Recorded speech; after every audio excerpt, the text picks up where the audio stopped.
Do you know what it costs to be a star? You know what it costs like to become a star or to stay a star? Well, to stay a star, you have to have a microphone and an iPhone and a light. And you're off to the races. That's it. Oh, yeah, you got to have a platform. I forgot. So Michael Bublé is over at the Madison Square Garden. He sang at my daughter's wedding. He wasn't there. She just had the tape on while she was getting the wedding vows. That was like when I had dinner with Barbra Streisand. She was at another table. It's just fun, you know. We have fun in showbiz. Oh, Paul McCartney produced the Michael Bublé album, incidentally. I found that out. And I found he's on the front page of Life magazine. Did you know that? I don't know if you know that or not. Let me see if I can pull this up here. But everything's electronic now. I don't have a big staff. But he's looking like Angela Lansbury with Paul McCartney. Looks like Murder, She Wrote. Yes, we're getting older. And we are changing, aren't we? This is when I got my award. I got a great award. You know, I couldn't get one on my own. As earning one in the industry because they kept denying me entrance. So what I did was I gave myself an award. I had the whole ceremony and staged it. Why not? It's a selfie world we live in. And oh yeah, this is Liz Cheney. Now, see, you get famous when you lose. Nobody knew who she was. Nobody knows about Wyoming. What's the capital of Wyoming? Nobody gives a damn. Nobody knows about Wyoming. Who thinks about Wyoming?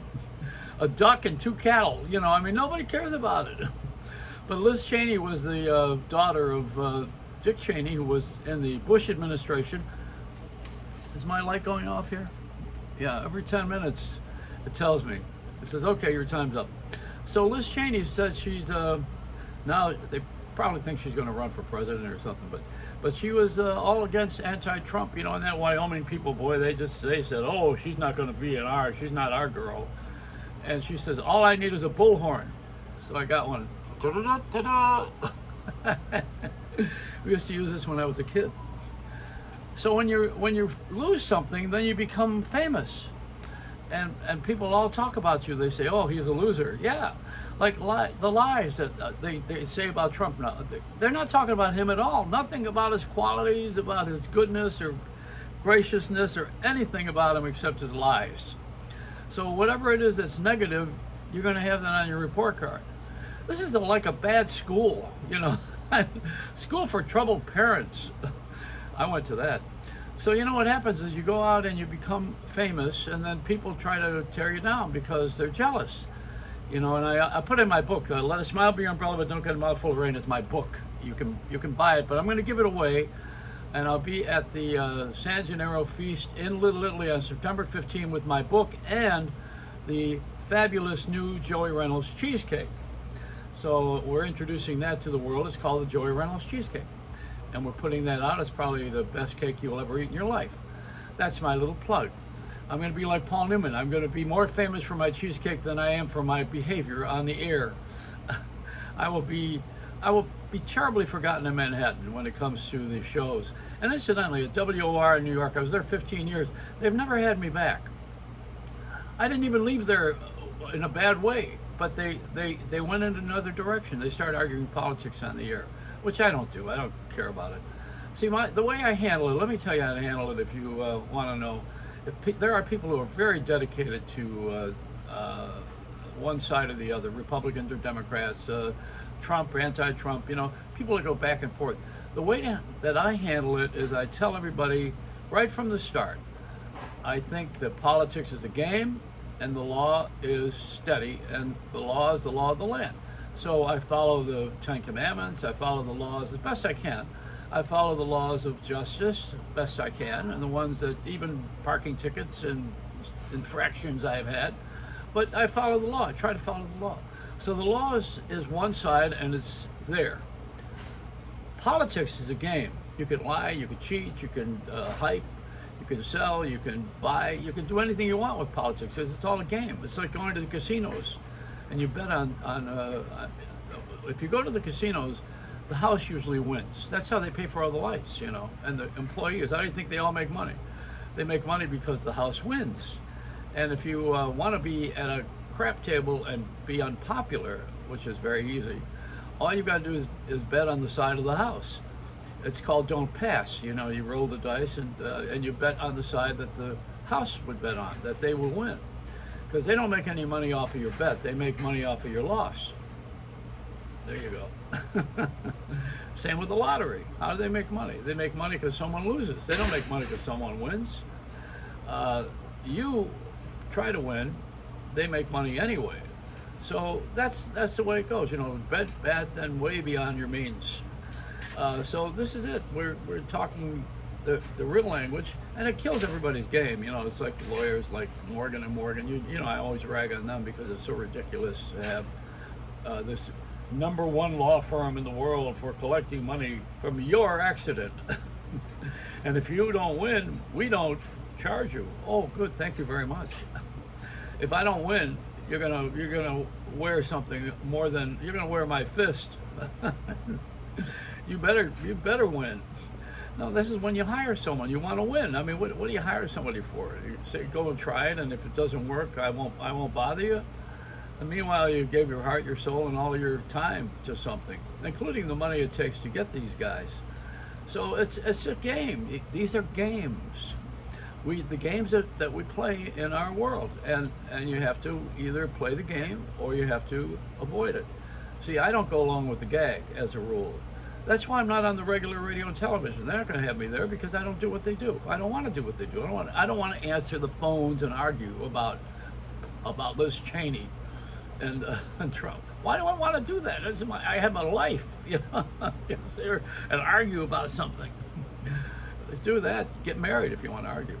You know, there's no way that you can be on television anymore unless you are doing something really terrible, or unless you're doing something that everybody really wants to have. You know, the envy and the jealousy. See, the difference between jealousy and envy, I put that in my book. Envy is when you want something someone has. Jealousy is when you don't want them to have it. That's a little different, see? And jealousy is a mean thing. Envy it could be a compliment. It's enviable. You know, it's like pride goes two ways. The good pride, and when you win something and you've achieved something. The other pride where you boast about everything and you got your chest way up high and nobody cares. You know, that's the other pride, where you show off. But this is the American language. It's not the English language. It's the American language, the way we talk around here. What did I used the word prick yesterday on my video, and I said shit the other day. I got about 5 more words to go before they before they come and get me. There's the 7 words that you're not supposed to use on the air, over the air. They came from a routine that George Carlin was doing years ago, honestly. And they figured that those 7 words were the ones that were poison. You know, you shouldn't say them because they're highly impolite. And yeah, they're more than impolite, they're insulting. You know, one of the F word is very popular when no one's looking, you know, or when you're really mad. I don't know if they ever use it in a church. I mean, I don't think so, but maybe they do when they get really mad, you know. But I heard people in church say, "Oh shit," you know. They say that. I mean, it's a common phrase. It loses its punch when you put it next to something that is ordinary. But these words are not ordinary. They're not used by everybody all the time. And plus, the older crowd is scandalized by them. That's the other reason. It's out of respect. I saw a guy today on the Bloomberg channel wearing a bow tie, and I said, he must be English. He said, no, he's not English. The guy next to him is, but he's wearing a bow tie. So what's that about? Just to look different, you know, to be noticed. And every day is a celebration in the Jewish religion. You know, every day is a day. It has a name. Every single day in the Jewish calendar. In the Catholic calendar, every day is a saint. You know, they have every day is a saint day. And in the American calendar, this is Black, what is it? Black Owners Month, isn't it? Is that it? Something like that. And we have Black History Month. Now we got the Black Owners, Shopkeepers Month, or whatever it is. And then we got another one, which is the fashion parade for children going back to school. We need these benchmarks because they create sales. That's the main reason. You know, you get people to go and buy stuff. Isn't that what America ought to be? Welcome to America, buy stuff. Get it over with. Hand me your wallet and your passport. But if you don't have a passport, still give me your wallet. It's the money. You know, everybody knows that. We all know it. And we all don't like it because we want to pretend. You know, it's like it's a little secret that there's a little lobbying going on where someone is actually paying congressmen and senators to vote a certain way or think a certain way or influence them. At least on the internet, they got the name right. They're influencers. That's a person who can guide you to something that maybe you didn't even know was there or didn't want or wouldn't buy ordinarily, but he's a good salesman, or she. So, you know, it's a world of sales, of merchandising. My friend Ed Levy, who works at iHeartRadio, used to be WOR for years, he called me the Howard Beale because I did this little routine in my garage where I had the FBI going through all of my bins to look for the death of radio. It was a bit. And so Ed wrote to me, he said, you were having a Howard Beale moment, you know, from Network, where he says, I'm not going to take this anymore, and I'm mad as hell. You remember Howard Beale. But in that movie. And in the movie, he committed suicide. So I wrote back to Ed, I said, I'm not going anywhere. Don't worry about my suicide. My esteem is a little too high for that ridiculousness.